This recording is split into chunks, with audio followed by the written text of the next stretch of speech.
ಸ್ನೇಹಿತರೆ, ಸೆಪ್ಟೆಂಬರ್ 25, 2025 ಈ ದಿನ ಭಾರತದ ಇತಿಹಾಸದಲ್ಲಿ ಚಿನ್ನದ ಅಕ್ಷರಗಳಲ್ಲಿ ಬರೆಯಲ್ಪಡಬೇಕಾದ ದಿನ. ಏಕೆಂದರೆ ಈ ದಿನ ನಮ್ಮ ದೇಶವು ಒಂದು ಅದ್ಭುತ ಸಾಧನೆಯನ್ನು ಮಾಡಿದೆ. ಈ ಗೆಲುವಿನಿಂದ ನಮ್ಮ ಶತ್ರು ರಾಷ್ಟ್ರಗಳ ಹೃದಯದಲ್ಲಿ ರೈಲು ಒಡೆದಂತಾಗಿದೆ. ಅವರ ಆತಂಕ ಎಷ್ಟು ಹೆಚ್ಚಾಗಿದೆ ಎಂದರೆ ಭಾರತವನ್ನು ಈಗ ತಡೆಯುವುದು ಹೇಗೆ ಎಂದು ಅವರಿಗೆ ಗೊತ್ತಾಗುತ್ತಿಲ್ಲ. ಈ ಗೆಲುವು ಎಷ್ಟು ದೊಡ್ಡದೆಂದರೆ ಚೀನಾದ ಸರ್ಕಾರಿ ಸುದ್ದಿಪತ್ರಿಕೆಯ ಪ್ರತಿನಿಧಿಗಳು ಭಾರತದ ವಿರುದ್ಧ ಕಿಡಿಗೇಡಿತನದ ಮಾತುಗಳನ್ನು ಆಡಲು ಶುರು ಮಾಡಿದ್ದಾರೆ.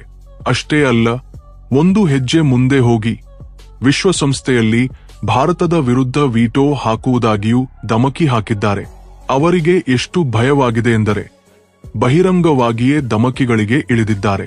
ಒಮ್ಮೆ ಯೋಚಿಸಿ, ನಮ್ಮ ಭಾರತದ ಈ ಕ್ರಮ ಸಾಮಾನ್ಯವಾದದ್ದಾಗಿದ್ದರೆ ಚೀನಾದಂತಹ ದೇಶವು ಇಷ್ಟು ಗಾಬರಿಗೊಳಗಾಗುತ್ತಿತ್ತೆ? ಇಂತಹ ಆತಂಕದ ಅಗತ್ಯವಿತ್ತೆ? ಇದರಿಂದ ಒಂದು ವಿಷಯ ಸ್ಪಷ್ಟವಾಗುತ್ತದೆ. ಭಾರತವು ಒಂದು ಅದ್ಭುತ ಕ್ಷಿಪಣಿ ತಂತ್ರಜ್ಞಾನದಲ್ಲಿ ಕಾಲಿಟ್ಟಿದೆ. ಈ ತಂತ್ರಜ್ಞಾನ ಈವರೆಗೆ ಕೇವಲ ಅಮೆರಿಕ, ರಷ್ಯಾ ಮತ್ತು ಚೀನಾದಂತಹ ಮಹಾಶಕ್ತಿಗಳ ಬಳಿಯಷ್ಟೇ ಇತ್ತು.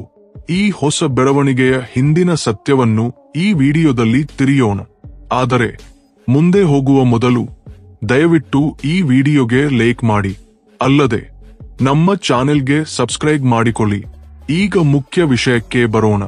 ನಮ್ಮ ಭಾರತವು ಮೊದಲ ಬಾರಿಗೆ ರೈಲಿನಿಂದ ಕಾರ್ಯಾಚರಿಸುವ ಮೊಬೈಲ್ ಲಾಂಚರ್ನಿಂದ ಮಧ್ಯಮ ಶ್ರೇಣಿಯ ಅಗ್ನಿ ಪ್ರೈಮ್ ಬ್ಯಾಲಿಸ್ಟಿಕ್ ಕ್ಷಿಪಣಿಯನ್ನು ಯಶಸ್ವಿಯಾಗಿ ಪರೀಕ್ಷಿಸಿದೆ. ಈ ವಿಷಯ ಕೇಳಲು ಸರಳವಾಗಿದ್ದರೂ ಇದರ ಶಕ್ತಿಯಾದರೋ ಅಗಾಧವಾಗಿದೆ. ಏಕೆಂದರೆ ಇನ್ನು ಮುಂದೆ ನಮ್ಮ ಕ್ಷಿಪಣಿಗಳು ಒಂದೇ ಸ್ಥಳದಲ್ಲಿ ಸ್ಥಿರವಾಗಿರುವುದಿಲ್ಲ. ರೈಲು ಹಳಿಗಳ ಮೇಲೆ ಸಂಚರಿಸುತ್ತಾ ದೇಶದ ಯಾವುದೇ ಮೂಲೆಯಿಂದ ಉಡಾಯಿಸುವ ಸಾಮರ್ಥ್ಯವನ್ನು ಹೊಂದಿವೆ. ರೈಲು ಹಳಿಗಳಿರುವ ಎಲ್ಲಿಂದಲಾದರೂ ಈ ಕ್ಷಿಪಣಿಯನ್ನು ಸಾಗಿಸಬಹುದು. ಅಂದರೆ ಕಾಶ್ಮೀರದ ಪರ್ವತಗಳಿಂದ ಕನ್ಯಾಕುಮಾರಿಯ ಕರಾವಳಿಯವರೆಗೆ, ರಾಜಸ್ಥಾನದ ಮರಳುಗಾಡಿನಿಂದ ಅರುಣಾಚಲದ ಬೆಟ್ಟಗಳವರೆಗೆ ಭಾರತದ ಯಾವುದೇ ಭಾಗವನ್ನು ಶತ್ರುವಿನ ಮೇಲೆ ನಿಖರವಾದ ದಾಳಿಗೆ ಬೇಸ್ ಆಗಿ ಬಳಸಬಹುದು. ಇದೇ ಅಲ್ಲವೇ ನಿಜವಾದ ಶಕ್ತಿ? ಒಂದು ದಿನ ಉತ್ತರದಿಂದ ಮತ್ತೊಂದು ದಿನ ದಕ್ಷಿಣದಿಂದ ಭಾರತವು ಯಾವ ಸ್ಥಳದಿಂದ ಕ್ಷಿಪಣಿಯನ್ನು ಉಡಾಯಿಸುತ್ತದೆ ಎಂದು ಶತ್ರುವಿಗೆ ತಿಳಿಯದೇ ಇರುತ್ತದೆ. ಅಂದರೆ ಶತ್ರುವಿಗೆ ನಿದ್ದೆ ಬರದಂತಾಗುತ್ತದೆ. ಆದರೆ ನಮ್ಮ ದೇಶದ ಶಕ್ತಿಯಾದರೋ 2 ಪಟ್ಟು ಹೆಚ್ಚಾಗುತ್ತದೆ. ಡಿಪಾರ್ಡಿಒ ಸ್ಪಷ್ಟವಾಗಿ ಹೇಳಿದೆ. ಈ ತಂತ್ರಜ್ಞಾನವು ಚಾಲನೆಯಲ್ಲಿರುವ ರೈಲು ಜಾಲದಿಂದ ಕ್ಯಾನಿಸ್ಟರೈಸ್ಡ್ ಲಾಂಚ್ ಸಿಸ್ಟಂನನ್ನು ಕಾರ್ಯಾಚರಿಸುವ ಸಾಮರ್ಥ್ಯವಿರುವ ಕೆಲವೇ ಆಯ್ದ ರಾಷ್ಟ್ರಗಳ ಪಟ್ಟಿಯಲ್ಲಿ ಭಾರತವನ್ನು ಸೇರಿಸಿದೆ. ಈಗ ಈ ಶಕ್ತಿಶಾಲಿ ಕ್ಲಬ್ನಲ್ಲಿ ಅಮೆರಿಕ, ರಷ್ಯಾ, ಚೀನಾದ ಜೊತೆಗೆ ಭಾರತದ ಹೆಸರು ಸೇರಿಕೊಂಡಿದೆ. ಸ್ನೇಹಿತರೆ, ಇದು ಕೇವಲ ಒಂದು ಕ್ಷಿಪಣಿ ಪರೀಕ್ಷೆ ಮಾತ್ರವಲ್ಲ. ಭಾರತದ ಸೇನಾ ಶಕ್ತಿಯನ್ನು ಹಲವಾರು ಪಟ್ಟು ಹೆಚ್ಚಿಸುವ ಒಂದು ಅದ್ಭುತ ಹೆಜ್ಜೆ. ಅದಕ್ಕೆ ನೆರೆಯ ದೇಶಗಳ ನಿದ್ದೆ ಕೆಟ್ಟು ಹೋಗಿದೆ. ಈಗ ಈ ಅಗ್ನಿ ಪ್ರೈಮ್ ಕ್ಷಿಪಣಿಯ ಶಕ್ತಿಯನ್ನು ಒಮ್ಮೆ ತಿಳಿಯೋಣ. ಇದರ ವ್ಯಾಪ್ತಿಯು 2000 ಕಿಲೋಮೀಟರ್ಗಳು. ಅಂದರೆ ನಮ್ಮ ದೇಶದ ಗಡಿಗಳಿಂದ ಕೆಲವು 100 ಕಿಲೋಮೀಟರ್ ದೂರದಲ್ಲಿರುವ ಚೀನಾ ಮತ್ತು ಪಾಕಿಸ್ತಾನದ ಎಲ್ಲ ರಕ್ಷಣಾ ಕೇಂದ್ರಗಳು ಈಗ ನೇರವಾಗಿ ನಮ್ಮ ಗುರಿಯೊಳಗೆ ಬಂದಿವೆ. ಎಲ್ಜಸಿ ಆಗಲಿ ಚೀನಾ ಮತ್ತು ಪಾಕಿಸ್ತಾನವು ಗಡಿಯಲ್ಲಿ ಯಾವುದೇ ಕೇಂದ್ರಗಳನ್ನು, ವಾಯುನೆಲೆಗಳನ್ನು ಅಥವಾ ಸೇನಾ ಶಿಬಿರಗಳನ್ನು ಸ್ಥಾಪಿಸಿದರು ಭಾರತವು ಕೆಲವೇ ಸೆಕೆಂಡ್ಗಳಲ್ಲಿ ಅವುಗಳನ್ನು ಗುರಿಯಾಗಿಸಬಹುದು. ಕಾಶ್ಮೀರದ ಗಡಿಯಲ್ಲಿರುವ ಪಾಕಿಸ್ತಾನದ ಶಿಬಿರಗಳಾಗಲಿ, ಅರುಣಾಚಲದ ಬಳಿಯ ಚೀನಾದ ಬಂಕರ್ಗಳಾಗಲಿ, ಎಲ್ಲವೂ ಈಗ ಭಾರತದ ಹಿಟ್ಲಿಸ್ಟ್ಗೆ ಸುಲಭವಾಗಿ ಸೇರಿವೆ. ಇದೇ ಕಾರಣಕ್ಕೆ ಚೀನಾಕ್ಕೆ ಹೊಟ್ಟೆಯಲ್ಲಿ ಗಾಬರಿಯಾಗಿದೆ. ಅದಕ್ಕೆ ಅವರ ಸರ್ಕಾರಿ ಪತ್ರಿಕೆಯ ಮೂಲಕ ಭಾರತವನ್ನು ಧಮಕಿಸಲು ಶುರು ಮಾಡಿದ್ದಾರೆ. ಈ ಪತ್ರಿಕೆಯು ಭಾರತದ ಈ ಕ್ಷಿಪಣಿ ನಿಯಂತ್ರಣ ತಪ್ಪಿದರೆ ಇಡೀ ಏಷ್ಯಾ ಖಂಡದಲ್ಲಿ ಅಣ್ವಸ್ತ್ರ ಯುದ್ಧವೇ ಶುರುವಾಗಬಹುದೆಂದು ವಿಷದಂತೆ ಬರೆದಿದೆ.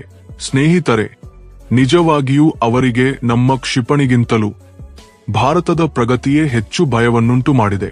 ಒಮ್ಮೆ ಯೋಚಿಸಿ, ಚೀನಾದ ಬಳಿ ಈಗಾಗಲೇ 15,000 ಕಿಲೋಮೀಟರ್ ವ್ಯಾಪ್ತಿಯ ಅಣ್ವಸ್ತ್ರ ಕ್ಷಿಪಣಿಗಳಿವೆ.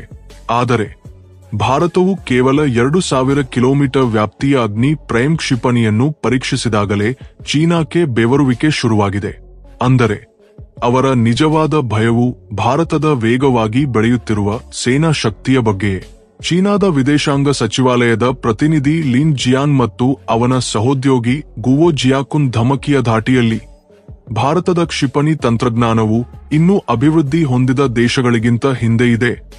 ರೈಲಿನಿಂದ ಅಣ್ವಸ್ತ್ರ ಕ್ಷಿಪಣಿಯನ್ನು ಪರೀಕ್ಷಿಸುವುದು ತುಂಬಾ ಕಷ್ಟ ಮತ್ತು ಅಪಾಯಕಾರಿ. ಕ್ಷಿಪಣಿಯು ನಿಯಂತ್ರಣದಲ್ಲಿರುವುದು ಎಲ್ಲರ ಅದೃಷ್ಟ. ಇಲ್ಲದಿದ್ದರೆ ದೊಡ್ಡ ದುರಂತವೇ ಆಗಿರುತ್ತಿತ್ತು ಎಂದಿದ್ದಾರೆ. ಅಷ್ಟೇ ಅಲ್ಲ, ಭಾರತವು ಇಂತಹ ಪರೀಕ್ಷೆಗಳನ್ನು ನಿಲ್ಲಿಸಬೇಕು. ಕ್ಷಿಪಣಿಗಳನ್ನು ತಯಾರಿಸದೆ ಚೀನಾದಂತಹ ಶಕ್ತಿಶಾಲಿ ದೇಶದೊಂದಿಗೆ ಸ್ನೇಹ ಮಾಡಬೇಕೆಂದು ಹೇಳಿದ್ದಾರೆ. ಅಂದರೆ ಸರಳವಾಗಿ ಹೇಳುವುದಾದರೆ ಭಾರತವು ಶಕ್ತಿಶಾಲಿಯಾಗದೆ ಹಿಂದುಳಿದೇ ಇರಬೇಕು. ಆಗಲೇ ಚೀನಾವು ಒಂಟಿಯಾಗಿ ದೊಡ್ಡಣ್ಣನ ಪಾತ್ರವನ್ನು ವಹಿಸಬಹುದು. ಈಗ ನೀವೇ ಹೇಳಿ ಸ್ನೇಹಿತರೆ, ಈ ಮಾತುಗಳು ಸಲಹೆಯಂತೆ ಕಾಣುತ್ತವೆಯೇ ಅಥವಾ ಎಚ್ಚರಿಕೆಯಂತೆ ಇವೆಯೇ? ವಾಸ್ತವವೆಂದರೆ ಚೀನಾ ಈಗ ದಿಕ್ಕುತೋಚದ ಸ್ಥಿತಿಯಲ್ಲಿದೆ. ಭಾರತವು ಈ ರೀತಿ ವೇಗವಾಗಿ ಮುಂದುವರಿಯುತ್ತಿರುವುದು ಅವರಿಗೆ ಅರ್ಥವಾಗುತ್ತಿಲ್ಲ. ಚೀನಾದ ನಿಜವಾದ ಭಯವೇನೆಂದು ಒಮ್ಮೆ ಗಮನಿಸೋಣ. ಚೀನಾದ ಭಯವೆಂದರೆ ಭಾರತವು ಈಗ ಅಮೆರಿಕ, ರಷ್ಯಾ, ಚೀನಾದಂತಹ ರಾಷ್ಟ್ರಗಳ ವರ್ಗಕ್ಕೆ ಸೇರಿಕೊಂಡಿದೆ. ಈಗ ಭಾರತದ ಬಳಿಯೂ ರೈಲು ಜಾಲದ ಮೂಲಕ ಎಲ್ಲಿಗಾದರೂ ಸಾಗಿಸಬಹುದಾದ ಕ್ಷಿಪಣಿ ಇದೆ. ಅಂದರೆ ನಮ್ಮ ಕ್ಷಿಪಣಿಗಳು ಒಂದೇ ಸ್ಥಳದಲ್ಲಿ ಸ್ಥಿರವಾಗಿರದ ಕಾರಣ ಶತ್ರುವಿನ ಉಪಗ್ರಹಗಳಿಂದ ಸ್ಥಳವನ್ನು ಗುರುತಿಸಿ ಮುಂಗಾಣಲಾಗದು. ಆದ್ದರಿಂದ ಭಾರತದ ಈ ಅಗ್ನಿ ಪ್ರೈಮ್ ಶತ್ರುವಿಗೆ ಪರಿಹಾರವಿಲ್ಲದ ಒಗಟಾಗಿ ಮಾರ್ಪಟ್ಟಿದೆ. ಶತ್ರುವು ಇಂದು ಗಡಿಯಲ್ಲಿ ದಾಳಿಗೆ ಯೋಜನೆ ಮಾಡಿದರೆ ಆ ದಾಳಿಯು ಎಲ್ಲಿಂದ ಬರುತ್ತದೆ ಎಂದು ಅವನಿಗೆ ತಿಳಿಯದೇ ಇರುತ್ತದೆ. ರೈಲು ಹಳಿಗಳ ಮೇಲೆ ಸಂಚರಿಸುವ ಅಗ್ನಿ ಪ್ರೈಮ್ ಕಾಶ್ಮೀರದಿಂದ ಕನ್ಯಾಕುಮಾರಿಯವರೆಗೆ, ಅರುಣಾಚಲದಿಂದ ಗುಜರಾತ್ವರೆಗೆ ಎಲ್ಲಿಂದಲಾದರೂ ಉಡಾಯಿಸಬಹುದು. ಚೀನಾಕ್ಕೆ ಇಷ್ಟು ಗಾಬರಿಯಾಗಲು ಇದೇ ಕಾರಣ.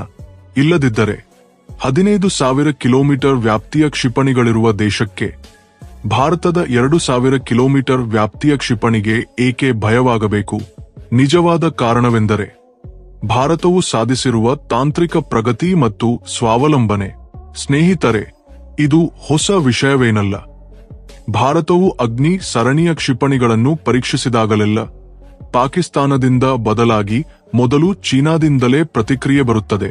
ಅಂದರೆ ಪಾಕಿಸ್ತಾನಕ್ಕೆ ಭಾರತವನ್ನು ಏನೂ ಮಾಡಲಾಗದೆಂಬುದು ಮೊದಲೇ ಗೊತ್ತು. ಆದರೆ ಚೀನಾದ ಭಯವು ಭಾರತದ ಬೆಳೆಯುತ್ತಿರುವ ಶಕ್ತಿಯು ತನಗೆ ನೇರವಾದ ಬೆದರಿಕೆ ಎಂಬುದಕ್ಕೆ ಸಾಕ್ಷಿಯಾಗಿದೆ. ಈಗ ಚೀನಾದ ಎಚ್ಚರಿಕೆಯನ್ನು ಕೇಳಿ. ಭಾರತವು ಇಂತಹ ಪರೀಕ್ಷೆಗಳನ್ನು ಮುಂದುವರಿಸಿದರೆ ಅದರ ವಿರುದ್ಧ ವೀಟೋ ಹಾಕಬಹುದೆಂದು ಎಚ್ಚರಿಸಿದೆ.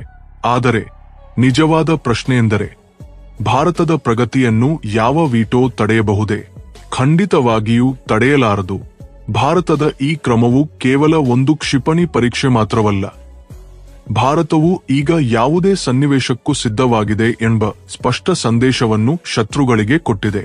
ಇಂದು ಭಾರತದ ಬಳಿ ಇರುವ ಶಕ್ತಿಯಂತ ಇದರಿಂದ ನಾವು ಕೇವಲ ನಮ್ಮ ಗಡಿಗಳನ್ನು ರಕ್ಷಿಸಿಕೊಳ್ಳುವುದಷ್ಟೇ ಅಲ್ಲ, ಶತ್ರುವಿನ ಭೂಮಿಯೊಳಗೆ ಹೋಗಿಯೂ ಉತ್ತರ ಕೊಡಬಹುದು. ಆದ್ದರಿಂದ ಸ್ನೇಹಿತರೆ, ಈ ಐತಿಹಾಸಿಕ ಗೆಲುವಿನ ಬಗ್ಗೆ ನಾವು ಹೆಮ್ಮೆ ಪಡಬೇಕು.